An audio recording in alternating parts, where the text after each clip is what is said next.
সেখানে শান্তিপূর্ণ ছাত্র জনতা যারা আন্দোলনে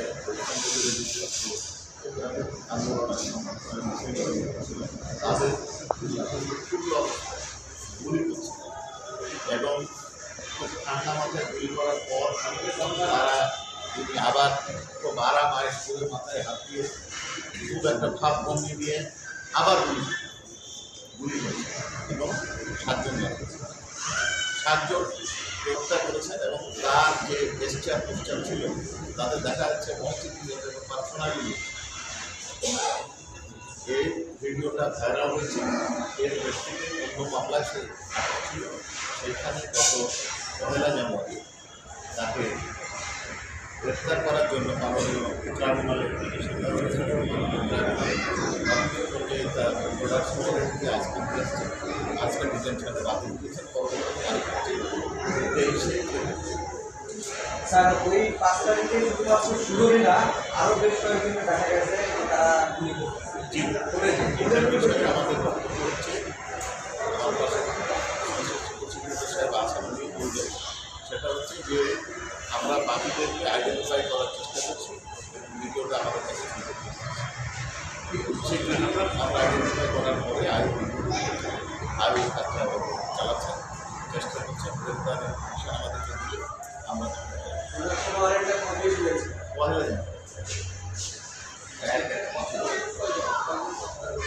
এই ভিডিওটি আপনারা দেখেছেন, এটা ব্যাপক ভাইরাল হয়েছে। প্রাথমিকভাবে সুজন হোসেনকে সাভার থানার মামলায় গ্রেপ্তার করা হয়েছিল। পরবর্তীতে আমরা 2025 তারিখে প্রোডাকশন ওয়ারেন্ট ইস্যু করার জন্য অ্যাপ্লিকেশন দিয়েছিলাম, আমাদের ট্রাইব্যুনাল সেটা মঞ্জুর করেছিলেন এবং সে মতে আজকে সুজন হাজির হয়েছে এবং ট্রাইব্যুনাল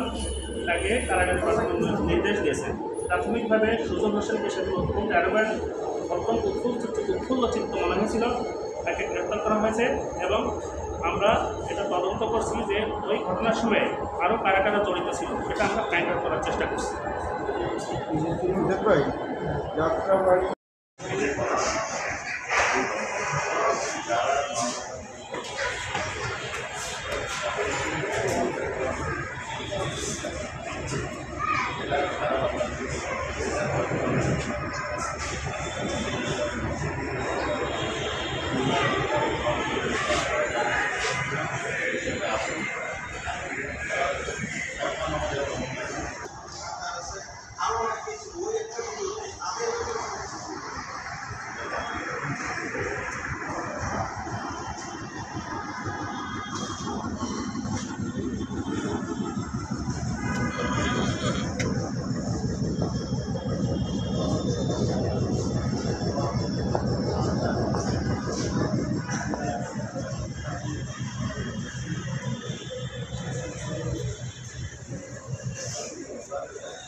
তার বিশেষ আর জরুরি